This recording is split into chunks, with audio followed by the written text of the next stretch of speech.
So last night my videos weren't completed. So I would like to start off by saying thank you for watching, and I appreciate that you're joining this discussion. Even if one person watches it, that's all that matters because it can help one person. If it helps one person, then it was worth it. But what we're going through now, if you're going through a similar situation, shows you that we're not alone. This is something that other people have gone through.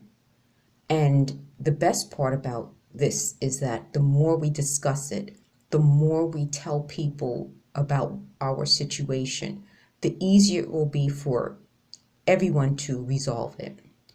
And one of the things that I wanted to say is that in this country, we have the freedom of speech, we have our civil rights, and it's something that we fought for. And it wasn't given freely. And because we fought for these rights, the idea that anyone would be able to take it away from us is just outrageous. And that's part of why in America we do believe that we're all part of what makes our democratic system, this small d, democratic system, a great system, a system that other countries seek to emulate. They want to be like our country, where each person has a vote, has a say. And that's what's so devastating about this process. The idea that someone would think that it's okay to take away my civil liberties, my rights, invade my privacy, investigate every aspect of my life. And then when I don't want to be a part of whatever they're involved in, torture and terrorize me, punish me, teach me a lesson. That's so against the American mindset that it doesn't make sense. So what their worldview is that there are winners and losers. That's a zero-sum mentality. That if I'm winning, that means they have to be losing. So that means I must lose because they must always be winners, which goes against what we do in this country. In this country, we have a system based on merit. It's a meritocracy. The person with the best ideas succeed. And it shouldn't be based on skin color, on your sexuality, your religious beliefs, your gender. It has to be based on who has the best ideas. And that's what really is what created this country, a country that every other country seeks to emulate. What I would like to do now is, once we discuss that, I would like to record a few more things and then just play back the other recordings from last night. So I'm going to start this video off by telling you folks, I recorded giving them the middle finger because that's what I would love to do to these people. But again, that video was interrupted and it's only a few minutes. I'd rather just make one conclusive, whole video. So the idea that these people would be hitting me in the head with whatever devices, recording things and sounds and banging and drilling and all sorts of things that's been going on for all this time in an effort to make me feel like I'm small, I'm insignificant, that I don't matter, just goes to show how they feel about other people, which makes them unsafe people. I think they thought it would be that I would at some point, I said in a previous video, capitulate and give in. I would not do that. I must now, and this is the realization that you have over time, is that you must in any way possible get away from these people, not be involved in any of them, with any of them. Because even if you don't realize it, they have all of these setups in place, booby traps designed to keep you locked into this vicious cycle that they've created. Because in their minds, I am some sort of extension of them. I represent them. My successes are their successes. My failures are their failures. But the reason why they want me to fail is because that keeps me in their minds beneath them. It keeps me in a position where I am subservient.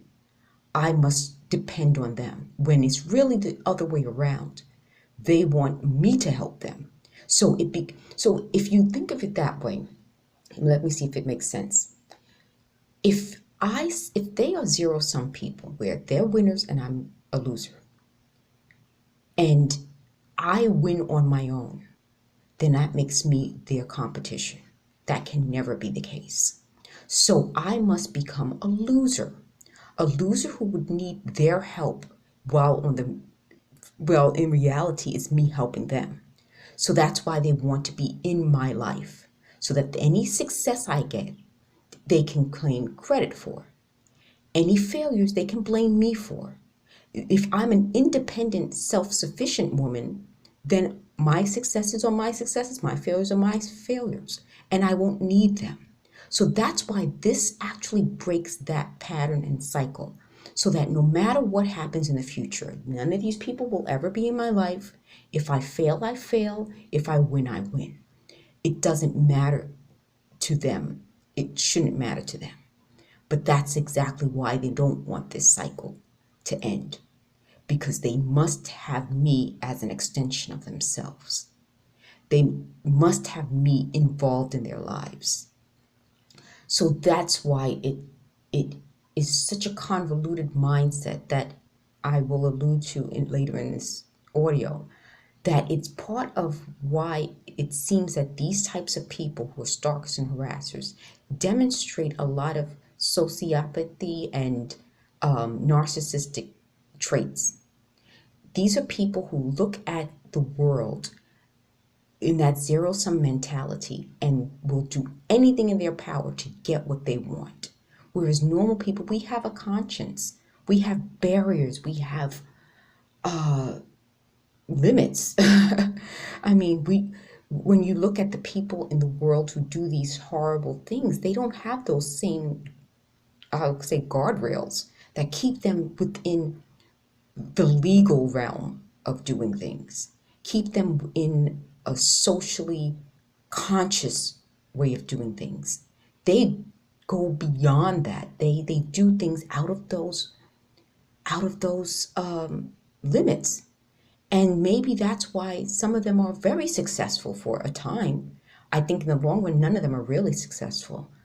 But for a time, they seem very successful. Whereas normal people, we have the days, good days, bad days, and we don't have to glamorize our lives in any way. So that's part of why this is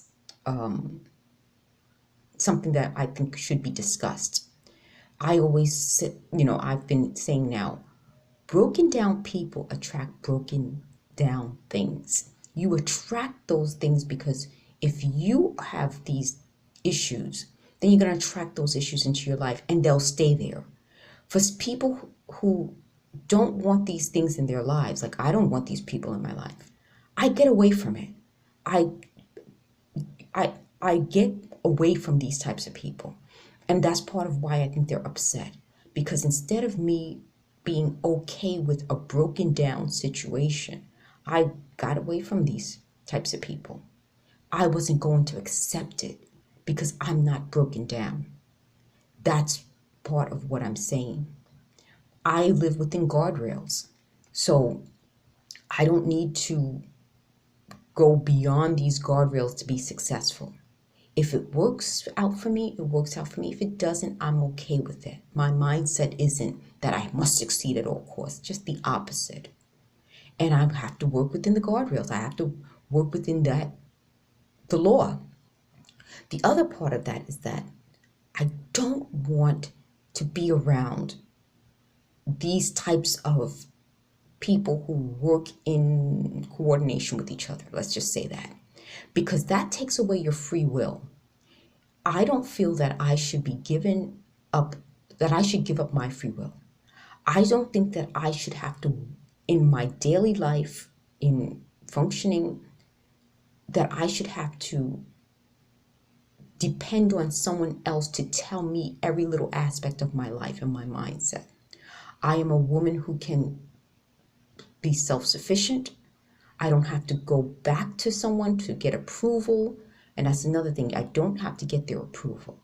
I don't have to fit into what their expectations of me are, because those expectations are based on how it would benefit them and their lives, not how it would benefit me.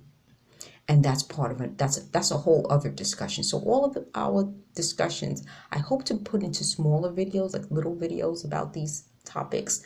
Their need to find people who need approval. So it's a codependent relationship. So they need people who seek approval. I don't seek approval.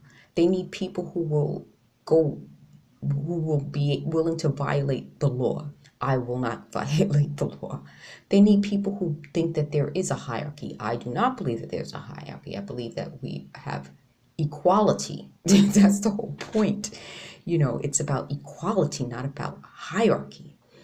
They believe that this democracy that we live in isn't working. I believe it is working. That's what makes us the best country in the world.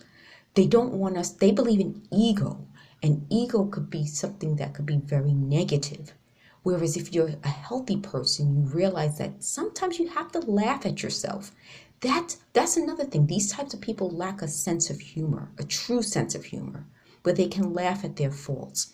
They can make jokes about life, and it's not meant to be this. I guess people like us, normal people, don't take ourselves so seriously, and that's part of the problem. So these are all topics that I hope to discuss in the future, but in the meantime, I would like to just play the audios that I recorded, and I can kind of finish this video. Let's see. Let me just see if I can get the videos. Okay, I think this will be the first audio. No, maybe this is the first audio. Let's see.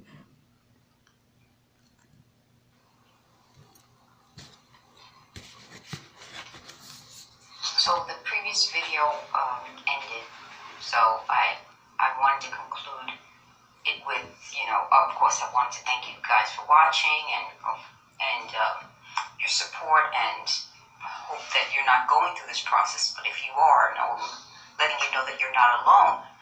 However, once that video ended, I'll just say I decided to make this video a little bit longer and continue our discussion, because I think that there were some points that I wanted to address. And one of the main points that I wanted to address about you being an extension of these types of people is that any flaw that you have, even just regular human emotion, I mentioned this in previous videos and on the Twitter account, the idea that you would look crazy to them is so, I can't think of any other way of expressing it. It's so horrible. The thought of looking crazy is so horrible that they think that that's a threat. Whereas for most of us normal people, that would just be a regular day. You just make mistakes. You're human. You just react. And in a loving relationship, it's not a big deal. I'm going to show you a little something. So if you are sensitive to any type of profanity or gestures, please go past this. So if you have children, go past this. But I'm going to show you the middle finger, because that middle finger is to all those types of people. So I'm pre-warning you that I'm going to show the middle finger, and I made sure that this video is not for children. So here is the middle finger. I didn't show it in this video. For us normal people, we have a range of emotions. We're not perfect. We don't pretend to be perfect. Why would you even want to be around a perfect person? I'm probably the complete opposite of that type of mindset, where why would I want to be around someone who's so perfect? But for stalkers and these people who have these, I'm not going to diagnose them because I don't know what their issues are, but have narcissistic personalities. I'm not saying that that's what they necessarily have, but in that sort of range of personality disorders like narcissism and sociopathy, those types of people have a different view of the world than we do. Normal folks, we have just, every day we wake up, we just kind of live our lives. We try to do the best we can. We don't micromanage other people. We don't worry about other people's grammar unless it's, something so profound and you can express it in a caring way. We we don't care. I mean, it's like, I guess maybe because I work in industries where I'm interacting with people from all over the world, and their English doesn't have to be perfect as long as I understand. And maybe that's part of why this is such a sick process, because it means that there are people in this world who believe in a hierarchy, I guess. Okay, so that's where that video cut off. I'm now going to go to the other video. I hope this is the right order.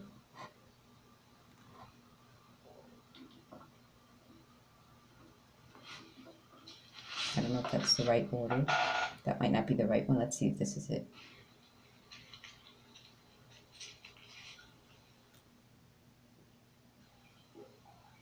So on my previous video, it was disconnected. Then the video after that it started was also disconnected. So I figure I'll try this video.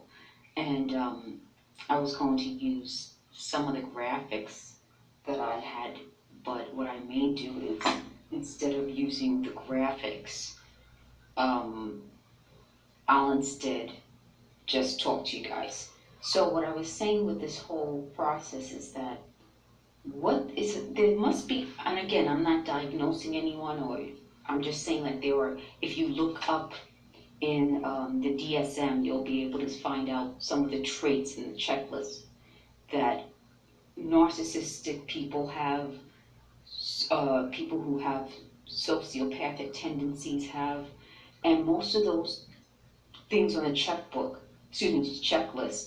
are things that these people exhibit. It takes a certain type of person to completely ignore body language, who would lack empathy, who would find ways to manipulate situations to their advantage, even if it causes that other person distress, which is, pretty much what gaslighting is.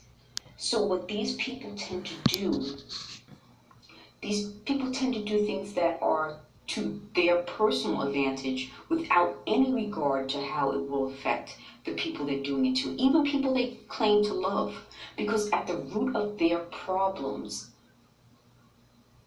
is a false sense of self. And that usually means that what they're doing is they use other people to make themselves either look better, maybe to play the victim, maybe to twist things and distort things. And that's part of one of the reasons why this situation is so sad. If in order to assassinate my character, they have to play the victim, meaning I have to be a horrible person and I have to have done something horrible to justify their treatment of me, which means they're playing the victim. And part of playing the victim means you have to be in a position where I could victimize you. I can't victimize someone more powerful than me. How can I do that? How could I, if you have the means, the resources to do something like this on this level, to find people to stalk me, to harass me, I don't have that resource. And I don't have a network of people. Like, I'm not a part of a criminal organization. What am I? I think that's what this is. It's a complete abuse of power and an imbalance of power. So the imbalance of power means that I could never be able to match their abuse, which proves the point that I could never victimize them. The other point is that I'm the person who's saying, listen, if you think I'm such a horrible person, then don't hang out with me. You're not in my life anyway. Don't stalk me. That goes to show that their problem isn't my problem. It's their problem. And that also shows that they're lying. And that this has nothing to do with me. It has everything to do with them. And that's the reason why you start to look at, well, what would be the reason why someone would throw all of the money, resources, and time into this situation? I was talking about a hierarchy in the previous video. If people believe that, and I don't believe this, I think I'm very much the type of person who believes that we're all equal, which goes to show that If you believe you have the right to my time, you're entitled to my time, you're entitled to my resources, you're entitled to my attention, and you're entitled to control me, and that I have the audacity to reject that, then you are the type of person who would use technology like this. You would, and I talked about this in a previous video, you would try to pretend that this is sort of like, you would, a punishment for me. This is about punishing me, this is about teaching me a lesson, this is about making sure that I get the message that I'm not on their level. And that's what I'm talking about in terms of how this whole thing operates and how people like this will use